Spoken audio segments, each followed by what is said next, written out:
예배 자리 가운데 나오신 우리 청년분들을 예수님의 이름으로 환영하고 축복합니다. 저희 주변 분들과 인사 한번 나누실까요? 잘 오셨습니다. 인사 한번 나누겠습니다. 잘 오셨습니다.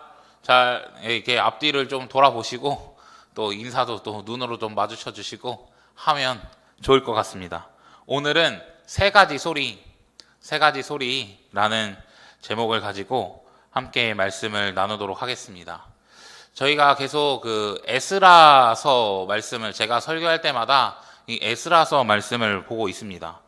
이스라엘 백성이 멸망하고 또 바벨론으로 포로로 끌려갔지만 이 바벨론도 멸망하고 페르시아 왕 고레스가 등장하면서 이제는 그 왕의 칙령, 그 고레스 칙령을 통해 하나님께서 이스라엘 백성을 다시 한번 유다 땅으로 돌아가게 하시며 이 성전 앞에서 또 제단을 쌓고 예배를 드리고 그 공동체의 회복과 그리고 예배의 회복, 이 함께하는 모습으로 예배를 나아갔다라는 것을 저번 주까지죠 말씀을 나눴습니다. 근데 오늘 본문에 보니까 이 성전을 건축하기 위해 재료를 몽는 장면으로 시작하고 있습니다. 7절과 8절 말씀해 보시면 7절에 이렇게 기록되어 있죠. 이에 석수와 목수에게 돈을 주고 또 시돈 사람과 두로 사람에게 먹을 것과 마실 것과 등등 이 재료를 모으고 사람을 사고 이런 모습들을 이제 보여주고 있습니다. 근데 사실 성전을 짓는 것에 대해 굉장한 이 디테일한 설명을 하고 있다라는 거예요. 여러분, 제가 이 성경을 기록한 사람이었더라면 아마 이렇게 기록하진 않았을 것입니다. 아마 중요한 거는 이 성전이 지어졌다, 이것 자체가 중요한 것이기 때문에 저는 재료를 모아서 성전을 지었다, 저 같으면 이렇게 간단하게 썼을 것 같아요. 그러나 이 성경을 기록하는 사람은 디테일하게 하나하나 다 썼다라는 것입니다. 그러니까 그것에 목적이 있을까요, 없을까요? 분명히 목적이 있다라고 하는 것이죠. 여러분, 성경을 아는 사람들, 그리고 그 시대의 사람들은 아마 이 7절의 말씀을 보고 떠오르는 성경의 구절들이 있었을 것입니다. 그게 무엇이냐면 열왕기나 역대기에 나오는 성전 건축하는 장면을 떠오를 것입니다. 왜냐하면 그때 솔로몬의 성전을 건축할 때도 똑같이 두돈 사람, 시돈 사람하고 백향목을 가지고 오는 그 장면이 그대로 나와 있기 때문에 그것을 똑같이 사용하고 있다라고 하는 거예요. 그러니 이것을 통해 이들이 이야기하고 싶은 것은 무엇이냐면 지금 지어지는 성전은 과거와 다른 성전이 아니라, 과거와 뭔가 다르고 우리가 새로운 성전을 만들어내는 것이 아니라 그 솔로몬 성전에 이어지는 그 역사성을 우리는 그대로 가지고 간다. 그 솔로몬 성전을 이어서 지금 새로운 성전을 만들고 있는 것이다 라는 이 정통성에 대한 이야기를 계속해서 하고 있다라는 것입니다. 8절 말씀에도 보면 이 둘째 딸이라고 이야기하는 부분들이 있어요.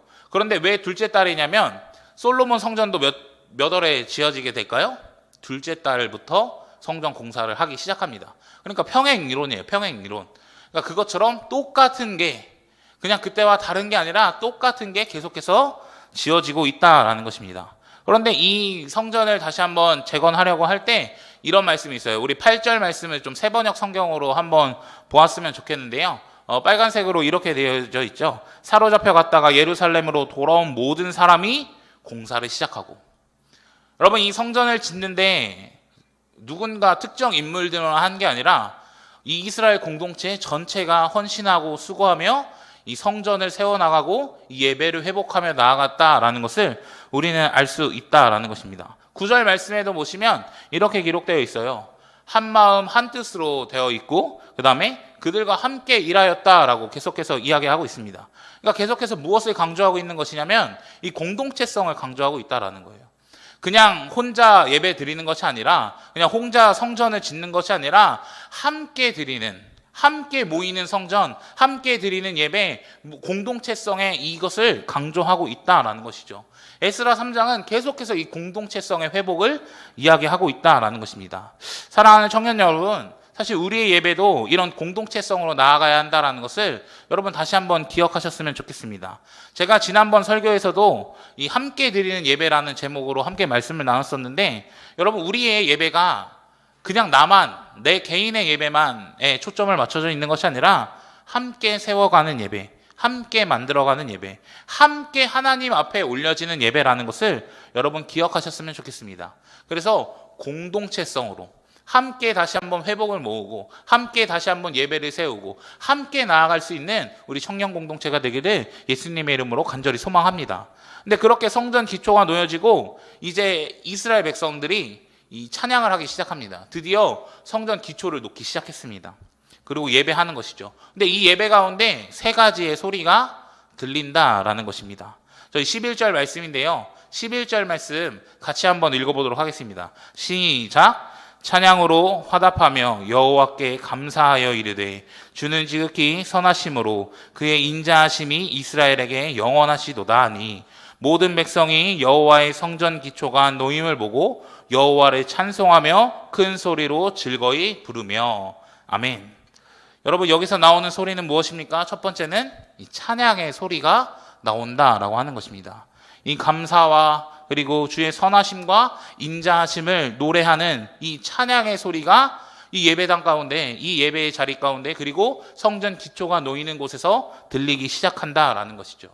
저는 여기서 두 가지 표현에 좀 집중하고 싶은데요. 이 하나님의 선하심과 하나님의 인자하심이라는 부분입니다. 여러분, 선하심이라고 이야기하는 이 단어는 히브리어 토브라는 단어를 사용합니다. 네, 선하고 좋고 뭐 이런 것을 이야기한다는 것이죠. 그러니까 하나님은 어떤 분이라고 이야기하는 걸까요? 하나님은 우리에게 좋은 것을 주시고 또한 자기 백성의 죄를 용서하시고 그 허물을 용서하시는 선한 분이라는 것을 찬양하고 고백했다라는 것이죠. 여러분, 우리는 이스라엘 백성이 왜 망했는지 기억해야 합니다. 이스라엘 백성이 왜 망했습니까? 그들의 망한 이유가 무엇입니까? 하나님을 배신하고 하나님을 배반하며 우상을 섬기고 하나님 외에 다른 것을 사랑했기 때문에 그들이 멸망했다라는 것이죠. 그래서 망한 겁니다. 그냥 나라가 무능력하고 뭔가 나라가 약하고 나라가 돈이 없어서 망한 것이 아니라 하나님을 떠나버렸기 때문에 하나님의 심판으로 말미암아 그들이 망했다라는 것을 기억해야 한다라는 것이죠.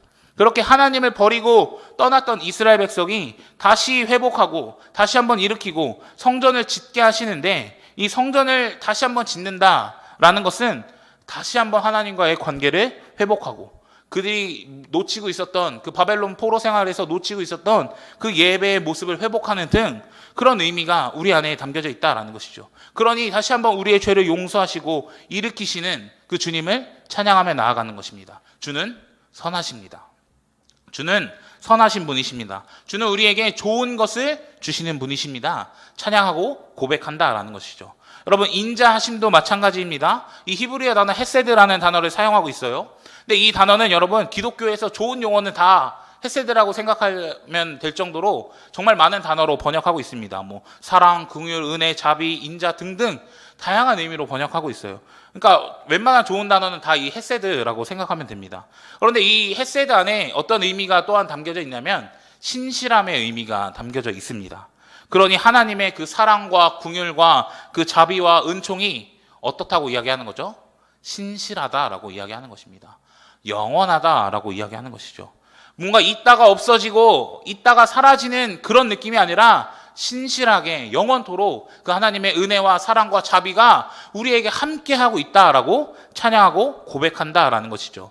여러분, 분명히 그들은 그들의 죄 때문에 뭔가 하나님의 사랑이 그리고 하나님의 신실하심이 이제는 없어진 것 같고 뭔가 이 절망의 상황, 이 포로의 상황을 겪었을지라도, 그리고 그들이 하나님을 외면하고 버리고 떠났음에도 불구하고 하나님은 어떤 분이라고 고백하는 것입니까? 하나님은 이스라엘 백성을 영원히 신실하게 사랑하는 분이십니다 라고 찬양하고 노래하고 고백한다라는 것이죠. 그 하나님께서 지금도 우리에게 놀라운 사랑을 베푸시고 이 성전의 기초를 놓게 하신 은혜를 베푸셨다고 찬양하며 고백하는 것입니다. 그래서 이스라엘 백성들은 이렇게 고백하는 겁니다. 주는 선하십니다. 주는 인자하십니다 하며 찬양하고 고백하고 선포했다라는 것이죠.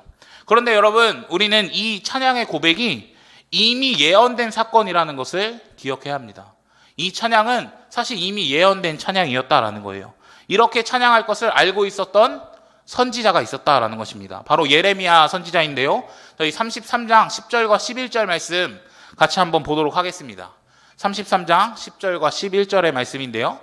길어서 다 읽을 수는 없겠지만 중간에 뭐라고 이야기하냐면 이 사람들이 너네가 이 황폐하고 사람도 없고 짐승도 없고 그러니까 폐허가 된 이 성전에서 다시 한번 즐거워하는 소리, 기뻐하는 소리가 다시 한번 나올 것이다 라고 이야기하면서 뭐라고 찬양하냐면 여호와께 감사하라. 여호와는 선하시니 그 인자하심이 영원하시도다 라고 고백한다 라고 이야기한다라는 것입니다. 그리고 맨 마지막에 파랑새가 이렇게 되어 있죠. 하나님이 이렇게 말씀하십니다. 내가 이 땅의 포로를 돌려내어 지난날처럼 되게 할 것임이라. 무엇입니까?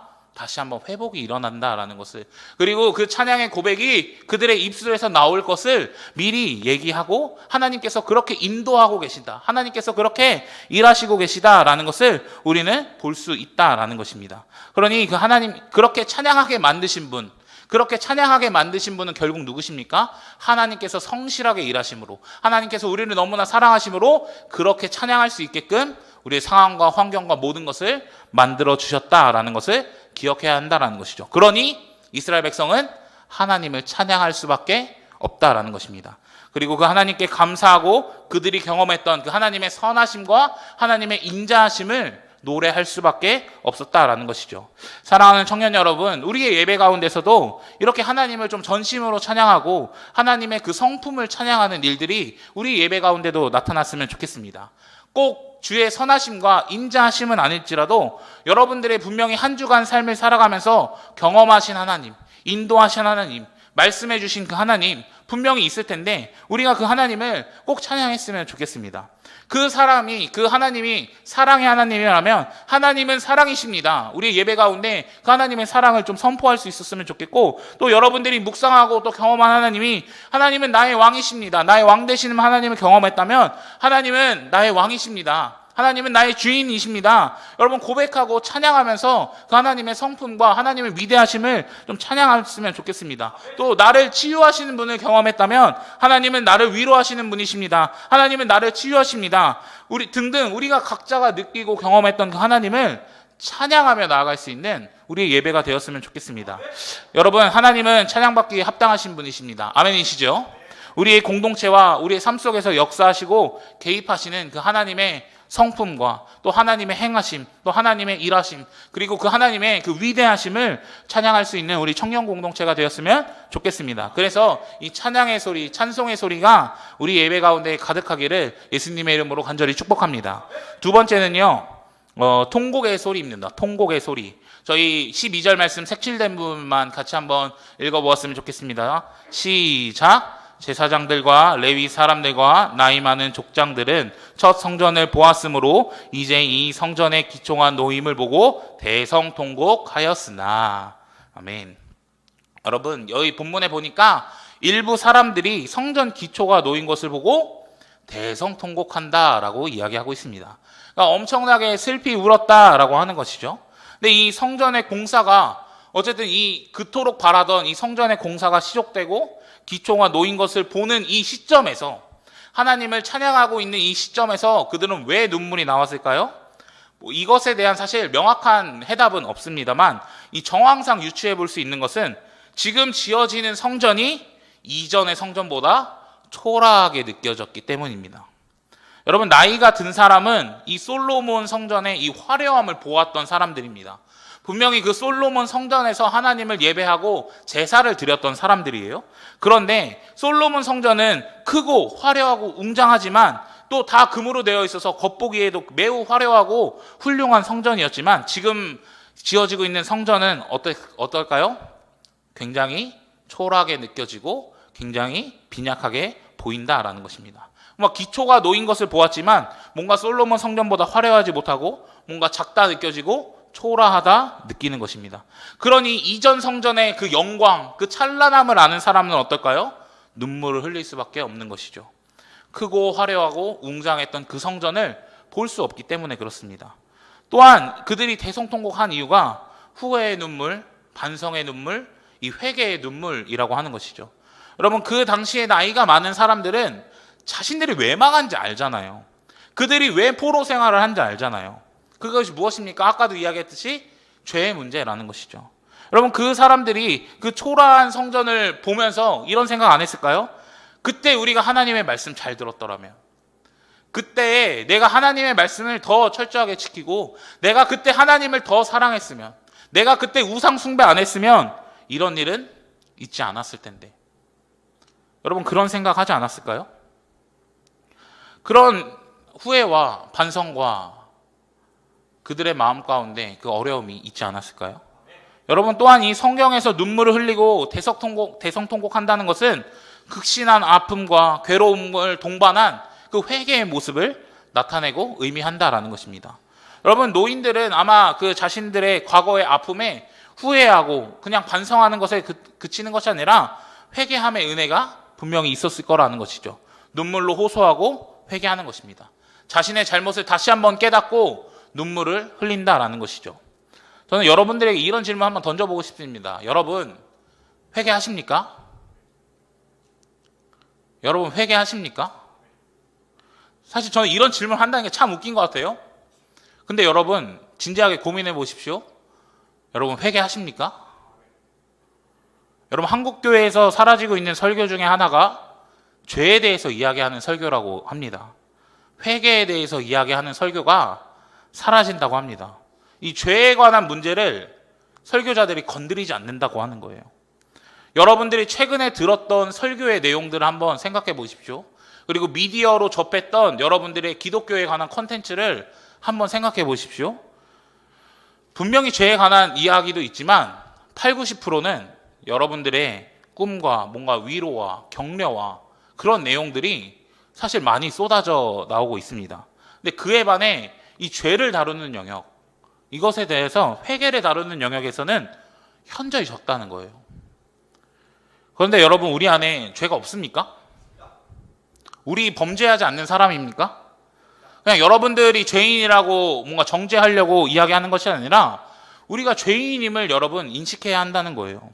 우리는 수시로 하나님을 버리고 수시로 하나님을 외면하며 하나님을 사랑하기보다 우리의 입술로 하나님을 사랑한다고 말하지만 다른 것에 시선을 빼앗기며 하나님께서 싫어하는 행동과 뭔가 입술의 영역등 너무나 많은 죄악의 모습들이 우리 안에 있다는 거예요. 제가 지금 구체적인 죄를 언급하지 않더라도 지금 여러분들의 마음에 찔리는 그 죄악, 생각나는 그 죄악이 우리 안에는 여전히 내재되어 있고 그 죄 안에서 해결받지 못하는 우리의 연약함과 부족함들이 여전히 있다는 것입니다. 근데 여러분 우리는 그것에 대해서 매우 아파하고 매우 통곡하면서 눈물 흘리면서 기도해야 된다는 거예요. 우리 예배 가운데 그 회개의 소리가 흘러 넘쳐야 한다는 것입니다. 우리는 여전히 죄를 범하며 이 죄 때문에 힘들어합니다. 분명히 여러분 죄를 짓는 그 순간에 아마 마음에 찔림이 있고 괴로움이 있을 거예요. 그런데 그 순간뿐이지 죄를 가볍게 여기고 살아가는 모습들이 우리 안에 너무나 많이 있다는 것입니다. 회개하냐고 여쭤봤습니다. 회개하지 않는다면 그 죄를 너무나 가볍게 여기고 지나간다라는 것이죠. 여러분 그 범죄함 때문에 하나님과의 관계가 무너졌다라는 것을, 그리고 이스라엘 백성이 망했다는 것을 우리는 기억해야 할 것입니다. 여러분 나는 예배도 드리고 헌금 생활도 하고 봉사도 하니까 단순히 그런 활동을 해서 죄가 사라지는 게 아니라는 것을 여러분 우린 너무나 잘 알고 있잖아요. 이스라엘 백성 누구보다 철저하게 예배 드렸던 사람입니다. 그러나 그 철저함, 겉만 남은 행위에서 남는 것은 멸망이라는 것을 우리는 꼭 기억해야 한다는 거예요. 여러분 저는 개인적으로 그런 경우가 많았습니다. 분명히 저도 제가 반복하는 죄, 넘어지는 죄 분명히 있습니다. 그리고 그 죄에 넘어지고 난 후에 어쨌든 그냥 회개하지 않고 예배를 드리는 경우가 많이 있잖아요. 저는 전도사니까. 그런데 예배 드리고 나면 죄가 사라진 것 같이 느껴져요. 그냥 내가 회개하지 않았는데, 내가 철저하게 하나님 앞에 무릎 꿇지 않았는데 그냥 여기 앉아 있었다는 그 이유 하나만으로 나에게 안도감이 찾아온다니까요. 죄에 대해서. 나 예배 드렸으니까 괜찮아. 이런 생각이 막 떠오릅니다. 저는 어쨌든 교회에 출근하잖아요. 제가 넘어지고 만약에 죄를 범하고 교회에 왔을 때가 있을 거 아니에요? 출근을 해야 되니까. 근데 와서 일하고 있으면 제가 거룩하게 느껴져요. 가끔은. 나 교회에서 이거 하고 있으니까. 내가 죄를 안 지은 것처럼 생각해요. 근데 그게 맞나요? 우리가 가장 흔히 하는 착각이 아닐까 싶습니다. 여러분 회개하지 않으면 죄는 사라지지 않습니다. 동물을 찔러 죽이지 않으면 그 죄는 사라지지 않습니다. 우리가 눈물 흘려 기도하지 않으면 그 죄는 사라지지 않습니다. 그래서 여러분 우리의 상태를 좀 많이 돌아봤으면 좋겠어요. 우리가 어떻게 이 죄에 대해서 예민하게 반응하는지 다시 한번 되돌아봤으면 좋겠습니다. 그리고 회개하시는 여러분들이 되셨으면 좋겠습니다. 그래서 여러분 우리의 예배 가운데 정말 통곡하며 기도하는 그 은혜가 있었으면 좋겠어요. 뭔가 회개의 고백, 회개의 선포, 그리고 그런 회개의 기도가 우리 안에 가득했으면 좋겠습니다. 그래서 정말 눈물 흘리며 이 죄를 철저하게 하나님 앞에 올려드리는, 정말 그 십자가와 그 보혈 앞에 나를 철저히 죽이고 나를 철저히 낮추면서 이 죄의 문제를 해결할 수 있는 여러분들이 되었으면 좋겠습니다. 여러분 회개함으로 말미암아 다시 한번 예배가 세워지는 거예요. 회개함으로 말미암아 다시 한번 우리의 신앙이 세워진다라는 것을 기억했으면 좋겠고, 다시 한번 이 공동체의 회복과 부흥과 성장도 이 회개를 통해서 시작된다는 것을 여러분 기억했으면 좋겠습니다. 왜냐하면 이 수많은 기독교 역사에서 모든 시작은 어디였냐면 회개였기 때문에 그렇습니다.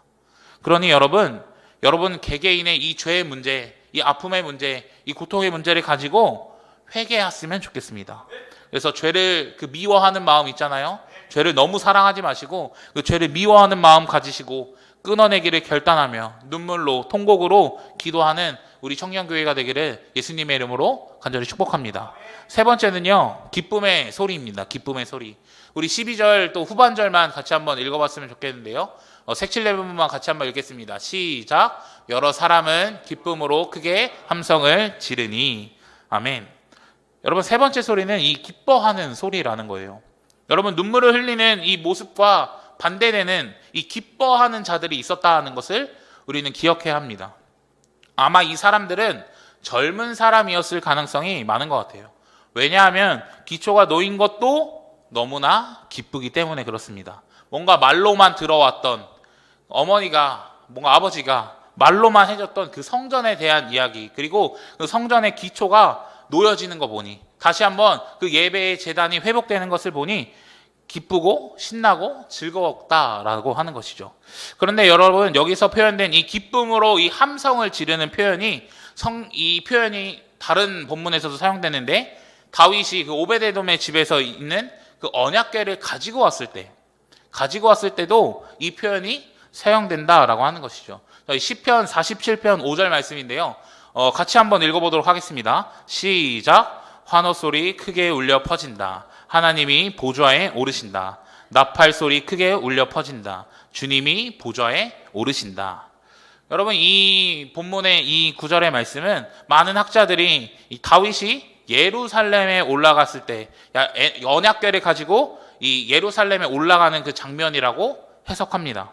그러니까 언약궤가 돌아오는 것이 이 하나님이 보좌에 오르시는 것과 같고 다시 한번 주님이 보좌에 앉으시는 것과 같다라고 이야기를 하는 것이죠. 그러니까 그래서 환호소리, 즐거운 함성소리 가운데 다윗이 기뻐 춤추는 모습을 우리는 생각해 볼 수 있다라고 하는 것입니다. 그런데 여러분 다윗은 이 언약궤가 돌아오는 것이 무엇이길래 그렇게 기쁨과 함성으로 환호로 주님을 찬양하고 예배했을까요? 여러분 언약궤가 무엇입니까? 우리가 너무나 잘 알고 있듯이 이 하나님의 임재의 상징이라는 것입니다. 하나님이 우리와 함께 계신다라는 그 증거가 이 언약궤를 통해 그 구약시대 때는 알 수 있었다라고 하는 것이죠. 그런데 예루살렘 밖에 있던 그 언약궤가 돌아오니까 이 다윗 입장에서 하나님을 믿고 하나님을 따르는 그 다윗 입장에서는 어떨까요? 하나님이 다시 한번 예루살렘에 돌아오신다. 하나님이 다시 한번 이 성전에 그리고 이 장소에 역사하시고 임재하신다라는 것을 기뻐 춤추고 환호하며 예배했다라는 것입니다. 그러니까 그 하나님의 임재에 관한 즐거움, 하나님이 우리와 함께 계신다라는 그 자체만으로 너무나 기쁘고 감사하고 즐거운 것입니다. 우리 안에는 이런 하나님의 임재에 대해서 감사하고 기뻐할 수 있어야 한다라는 것이죠. 여러분 저는 예배를 위해 중보하며 기도하며 나아갈 때 제일 많이 하는 기도가 하나님의 임재를 구하는 기도입니다. 하나님, 우리의 예배 가운데 함께 해 주시옵소서. 하나님의 그 권능과 그 위엄으로 말미암아 하나님 이 자리 가운데 임재하여 주시옵소서. 왜냐하면 이 임재가 없다면 우리의 예배는 단순한 종교 행위밖에 되지 않기 때문입니다. 그냥 인간의 행사에 불과하지 않다라는 거예요. 그러나 하나님이 임재하시는 예배는 다르다라는 것이죠. 그래서 하나님의 임재 가운데 감사하며 기쁨으로 우리는 찬양을 올려야 한다라는 것입니다. 그런데 여러분, 우리가 하나님이 임재하시고 하나님이 함께 하신다는 게 너무나 많이 들어왔기 때문에 그게 당연하다고 여기는 경우가 정말 많은 것 같아요. 그런데 여러분, 하나님의 함께 하시는 게, 하나님이 우리 가운데 임재하시는 게 당연한 게 아니라는 것을 우리는 꼭 기억했으면 좋겠습니다. 여러분, 하나님의 큰 결단이고 하나님의 노력이라는 것을 여러분 기억했으면 좋겠어요. 여러분, 우리 얼마나 범죄합니까? 솔직히 그렇게 말 안 듣는데 우리랑 같이 있고 싶을까요? 저는 싫을 것 같습니다. 그런데 하나님은 그렇게 범죄하고 말도 안 듣고 뭔가 구제불능인 우리와 계속해서 함께 한다고 말씀하십니다. 여러분, 남유다가 망했을 때 에스겔 선지자가 환상을 하나 보게 되죠. 이 보좌가 이동하는 그 환상을 보게 됩니다. 분명히 예루살렘에 있었던 그 하나님의 보좌가 이동식이었는데 그게 동쪽으로 계속해서 이동하는 것을 우리는 알 수 있습니다. 그런데 이게 무엇을 의미하냐면 결국 하나님의 보좌가 움직이고 동쪽으로 향한다는 의미가, 이스라엘 백성의 입장으로 그 동쪽은 어디였냐면 바벨론이 있는 곳이에요. 어디로 끌려갔습니까? 바벨론으로 끌려갔습니다. 그런데 하나님이 바벨론으로 가고 있다라는 거예요. 왜요? 분명히 하나님이 필요해서 심판하고 벌 주셨지만, 그렇게 미운 사람이지만 그럼에도 불구하고 무엇입니까? 나 너와 함께 있겠다고 그 하나님의 보좌가 동쪽으로 이동하는 것을 에스겔 선지자가 환상으로 보게 되는 것입니다. 여러분, 이게 당연한 건가요? 저는 당연하다고 여겨지지 않습니다. 하나님의 임재가 하나님의 큰 결단과 노력이고 하나님의 은혜와 사랑이라는 것을 여러분 꼭 기억하셨으면 좋겠습니다. 그러니 우리는 이 하나님이 함께 하신다는 그 사실 하나만으로도, 하나님이 우리 가운데 임재하신다는 그 사실 하나만으로도 우리는 기쁨으로 하나님을 예배할 수 있어야 한다는 것이죠. 다윗처럼 말이죠. 다윗처럼. 여러분, 사실 우리 청년 공동체 예배가 드려질 때 저는 정말 기쁨으로 좀 찬양하는 우리 공동체가 되었으면 좋겠습니다. 정말 하나님의 그 임재 가운데 정말 그 기쁨으로 말미암아, 말할 수 없는 그 감격으로 말미암아, 하나님의 은혜를 인식함으로 말미암아 정말 우리 공동체가 힘있게 또 기쁨으로 즐거움으로 찬양하며 나아갔으면 좋겠습니다.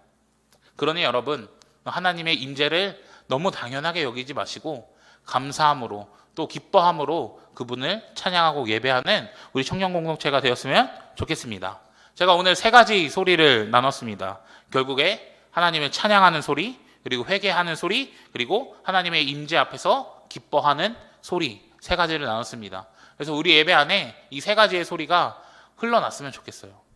혹시 회개가 필요하다면 회개의 소리로 하나님을 예배하시고, 정말 하나님이 나에게 주신 은혜가 커서 그 하나님을 찬양해야겠다면 하나님을 정말 찬양하시는, 그리고 이 자리 가운데 함께 하시는 그 임재하시는 그 주님의 은총에 너무나 감사하시다면 그 주님의 임재 앞에 기뻐하며 예배할 수 있는 우리 청년들이 되셨으면 좋겠습니다.